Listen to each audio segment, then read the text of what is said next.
মারতে পারে? বলে হ্যাঁ পারে, তার কারণ আছে। কি কারণ? বলে আল্লাহ বলেছে কোরবানি করার জন্যে, সেই জন্য নিয়ে যাচ্ছে। তখন আলহামদুলিল্লাহ, ছেলে বলছে আলহামদুলিল্লাহ, পৃথিবীতে এত মানুষ থাকতে যদি আল্লাহ আমাকে পছন্দ করে, আমার ভাগ্য কত ভালো, আমি ওই কোরবানি হব। দুনিয়া আমি এসেছি, একদিন আমার মরতে হবে, কিন্তু আল্লাহ আমাকে চেয়েছে আমি আল্লাহর রাস্তায় চলে যাব। আব্বা তুমি চিন্তা করো না, তুমি চিন্তা করো না, বলতে হয়নি। আর ওনার ছেলেকে আর বলতে হয়নি। ছেলে বলছে আব্বা আল্লাহ যে হুকুম তোমার উপরে করেছে সেই হুকুম তুমি এখনই পালন করো, আমি তৈরি, আমি প্রস্তুত। যাকে শয়তান বললো তো হলো না তো এটা। এইবার যাই হাজেরা বিবির কাছে যায়।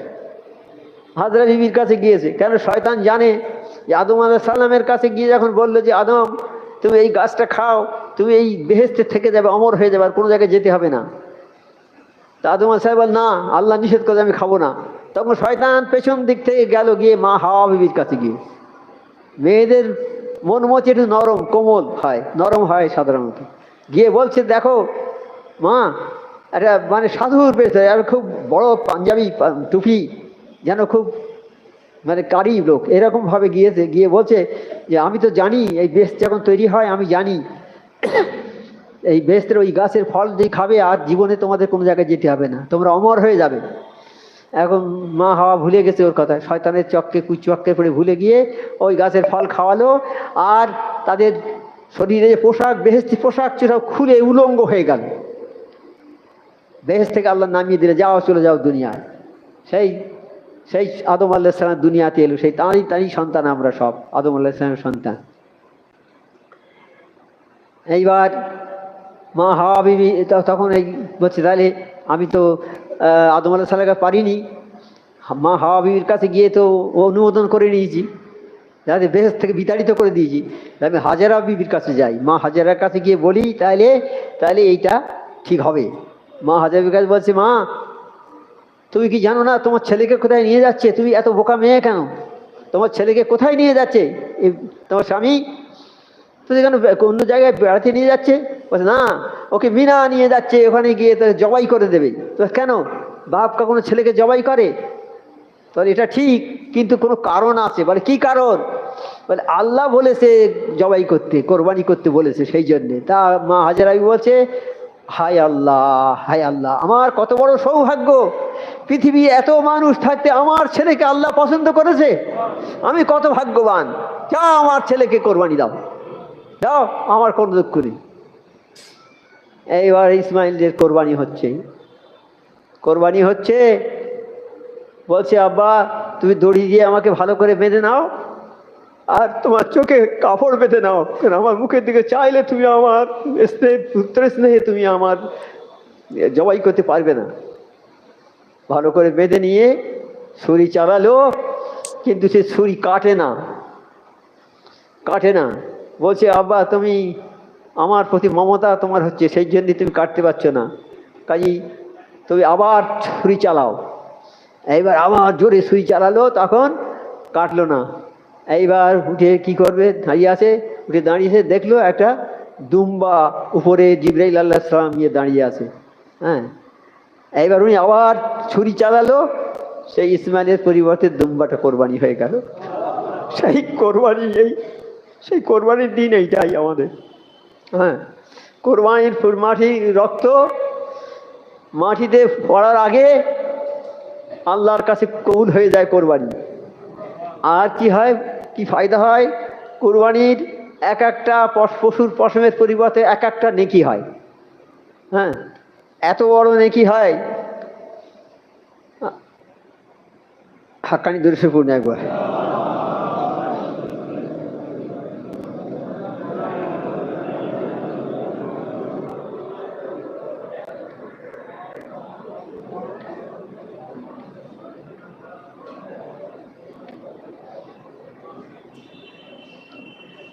কিরকম পশু কোরবানি করা যাবে? 6 প্রকার পশু কোরবানি করা যাবে। 1 নম্বর হচ্ছে গরু, 2 নম্বর মহিষ, 3 নম্বর উট, 4 নম্বর দুম্বা, 5 নম্বর ছাগল, 6 নম্বর ভেড়া। এই 6 রকম পশু কোরবানি করা যাবে। তার মধ্যে ভেড়া, গরু ও মহিষ পূর্ণ 2 বছর হতে হবে। গরু আর মহিষ 2 বছর পূর্ণ বয়স হবে, তবে তা কোরবানির যোগ্য হবে। 2 বছরের কম হলে কোরবানি সে পশুতে হবে না। ছাগল, দুম্বা, ভেড়া 1 বছর পূর্ণ হতে হবে। ছাগল, দুম্বা এবং ভেড়া 1 বছর বয়স হলে কোরবানি হবে। তবে দুম্বা কথা বলেছে, দুম্বা যদি 6 মাস বয়সে ছাগলের মধ্যে 1 বছর ছাগলের মধ্যে ছেড়ে দিলে যদি বোঝা না যায়, অর্থাৎ 1 বছরে ছাগলের সমান হয়ে গেছে, তাহলে ওই দুম্বাটা 6 মাসের দুম্বা কোরবানি দেওয়া যাবে। যারা দুম্বা কোরবানি দেয় তারা ওই দুম্বাটা যদি 1 বছরে ছাগলের মতো হয়ে যায় বড়, তাহলে 6 মাসের দুম্বা কোরবানি দেওয়া যাবে। কিন্তু ছাগল ওইটা মোটা তাজা হলেও কোরবানি দেওয়া যাবে না 1 বছরের কমে। তাহলে কোরবানি আমরা দেব, পশুর বয়স, গরুর বয়স 2 বছর হওয়া চাই, ছাগল ভেড়ার বয়স 1 বছর হওয়া চাই, মহিষের বয়স 1 বছর হওয়া চাই। আর উটের বয়স কত হবে? উট কমপক্ষে 5 বছর পূর্ণ হবে। উটের বয়স 5 বছর হতে হবে। গরুর বয়স 2 বছর, মহিষের বয়স 2 বছর, ছাগল ভেড়ার বয়স 1 বছর, আর উটের বয়স 5 বছর বয়সী উট হলে তবে কোরবানি ঠিক হবে। আচ্ছা, গরু মহিষ উটের মধ্যে সর্বোচ্চ 7 জন শরীক হওয়া জায়েজ আছে। একটা গরু, মহিষ বা উট কজন লোক শরীক হয়ে জবাই করতে পারবে? 7 জন পারবে। 7 জন লোক, একটা গরু যদি কোরবানি হয় 7 জনে মিলে করতে পারে।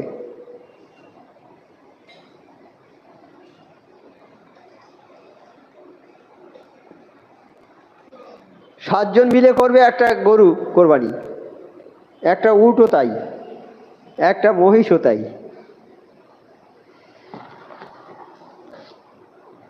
তাহলে একটা গরু কজন হবে? কজন ভাগী লাগবে একটা গরুর কোরবানি? 7 জন। গরুর যা দাম হবে প্রত্যেকে সমান অংশ দেবে, সমান অংশ, 1 টাকা কম দিলে হবে না। যদি 700 টাকা দাম হয়, একজন 100 করে টাকা দেবে, কেউ 99 টাকা দিলে হবে না, সমান ভাগ দিতে হবে। গরু 7 জনের হবে, একজনে দিলেও হবে। একজন যদি দেয় গরু 7টা ভাগ, 7টা নামে কোরবানি হবে। উট গরু 7 জন লোক শরীক হয়ে কোরবানি করলে গোস্ত মেপে সকলে সমান ভাগে ভাগ করে দিতে হবে। 7 জন মিলে একটা গরু কোরবানি করলো, তাই গরুর কোরবানির মাংস মেপে সমান করে ভাগ করে দিতে হবে। কোরবানির মাংসটা 3টে ভাগ হবে, 3টে ভাগ হবে। 1 ভাগ মিসকিনদের, 1 ভাগ নিজের, 1 ভাগ প্রতিবেশী, গ্রাম প্রতিবেশী, আত্মীয় স্বজন, 3 ভাগ। এই 3 ভাগ সমান করে ভাগ করে ওজন করে পাল্লায় ওজন করে দিতে হবে। কম বেশি হলে হবে না, কোরবানি হবে না কম বেশি দিলে। ন্যায্য হিসাব করে ভাগ করে দিতে হবে। তাহলে আমরা একজন যেরকম ভাগ পাবো 7টা ভাগ হয়ে যাবে।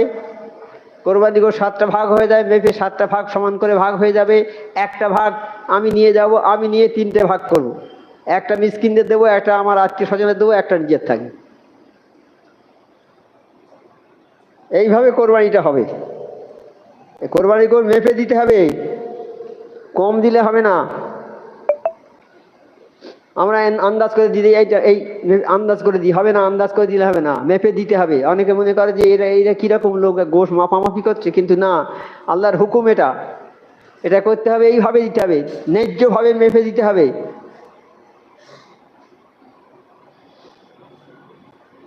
কারো কম অংশে কোরবানি হবে না। আন্দাজ অনুমান করে গোশত বন্টন করলে হবে না, কম বেশি হলে সুদ হবে, আর সুদ দেওয়া নেওয়া হারাম। গোশতে 7 জন লোক সমান সমান পাবে। কম যখন যারা দেবে আন্দাজ করে, তাই ওটা গোশত হলো না, সুদ হয়ে গেল, বলছে সুদ হবে।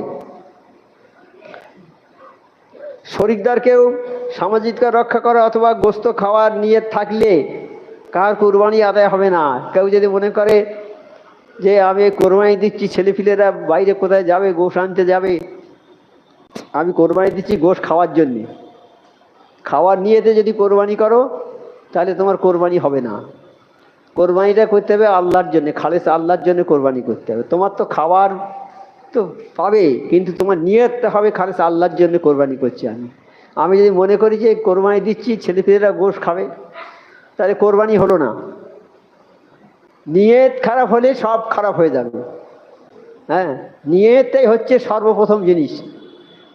তোমার নিয়তটা যদি ভালো হয় তোমার কাজ ভালো হবে, আর নিয়ত করে যদি ভালো কাজ করতে না পারো সে কাজের সওয়াবটা পাবে। তাই নিয়তের চেয়ে বড় কিচ্ছু নেই। সেই জন্যে আমাদের নিয়ত হবে যে আমরা আল্লাহর জন্যে কোরবানি করব, আল্লাহর রাহে কোরবানি করব, আল্লাহর হুকুম মতো কোরবানি করব। সেই শরীরদের মধ্যে যদি কারো সুদের টাকা থাকে, 7 জন শরিক আছে, কারো সুদের টাকা আছে ওর মধ্যে একজনার, তাহলে সেই কোরবানিটা সমস্ত নষ্ট হয়ে যাবে।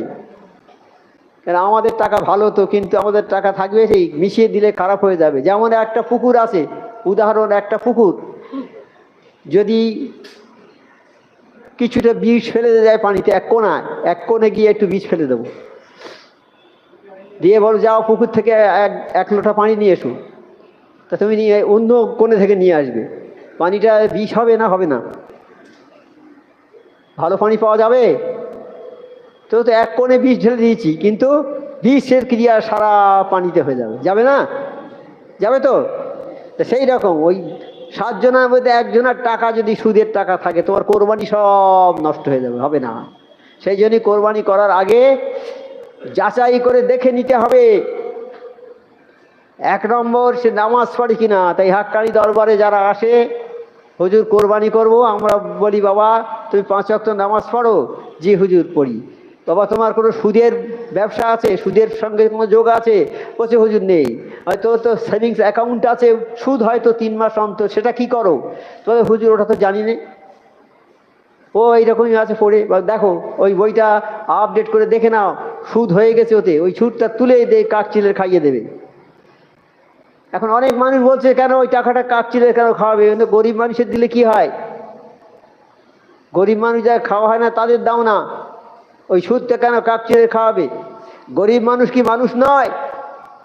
গরিব মানুষ মানুষ নয় নাকি?